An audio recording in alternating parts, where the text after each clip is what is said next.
સુરતમાં પીએમ મોદીના આગમનને લઈને તૈયારીઓ તેજ થઈ છે। 4 કરોડ રૂપિયાના ખર્ચે વિશાળ ડોમ તૈયાર કરાયું છે। 1 લાખથી વધુ લોકો બેસી શકે તેવી ડોમની ક્ષમતા છે।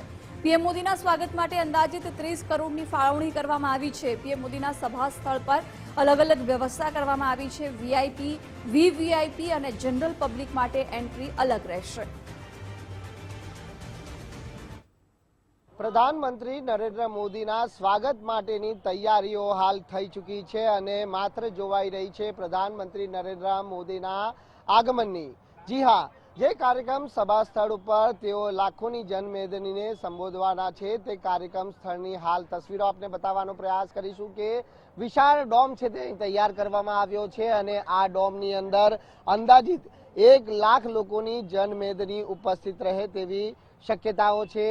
હાલ તમામ જે તૈયારીઓ છે તે પૂર્ણ કરી લેવામાં આવી છે। જોઈ શકાય છે કે જિલ્લા વહીવટી તંત્ર વિભાગના જે અધિકારીઓ છે તે અધિકારીઓને અલગ અલગ જવાબદારી છે તે સોંપવામાં આવી છે।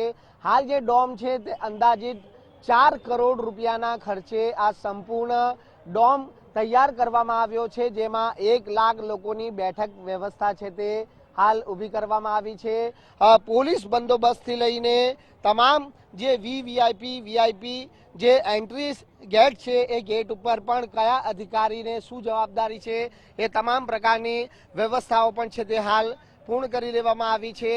આ એ જ ડોમ છે અને આ ડોમની અંદર આવતીકાલે એનએફએસએ ના જે લાભાર્થીઓ છે તે હાજર રહેવાના છે। સુરત જિલ્લાના કુલ 2 લાખ જેટલા લાભાર્થીઓ છે અને આ લાભાર્થીઓને એનએફએસએ યોજના હેઠળ છે તે કન્વર્ટ કરવામાં આવશે અને જે તેઓને નિઃશુલ્કપણે જે અનાજની ફાળવણી છે તે નિયમિતપણે કરવામાં આવશે।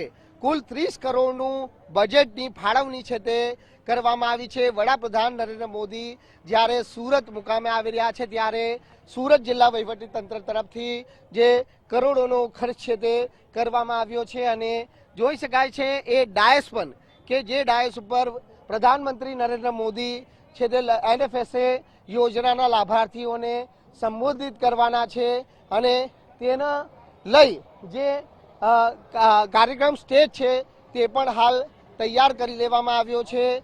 સુરત જિલ્લા કલેક્ટર, સુરત પોલીસ કમિશનર અને જે જિલ્લા વિકાસ અધિકારીની અધ્યક્ષતામાં તમામ તૈયારીઓની સમીક્ષા પણ હાલ પૂર્ણ કરી દેવામાં આવી છે।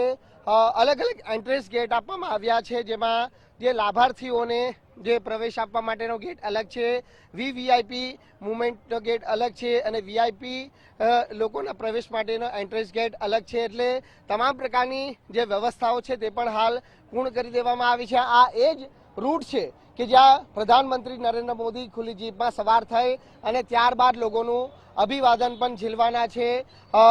જે પર્વત પાટિયા ખાતે હેલિપેડ તૈયાર કરવામાં આવ્યો છે અને આ હેલિપેડ ઉપર તેઓ સીધા સુરત એરપોર્ટથી જે પ્રસ્થાન કરવાના છે અને ત્યાં હેલિપેડથી ત્યારબાદ અંદાજિત 1.5 થી 2 કિલોમીટરનો રૂટ છે અને એ રૂટનું અંતર કાપી અને ત્યારબાદ આ કાર્યક્રમ સ્થળે તેઓ પહોંચવાના છે।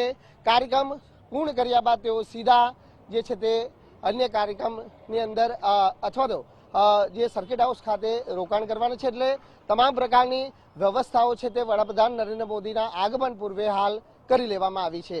કેમેરામેન અજય કુમાર સાથે રાકેશ ભટ્ટ, ગુજરાત ફર્સ્ટ, સુરત।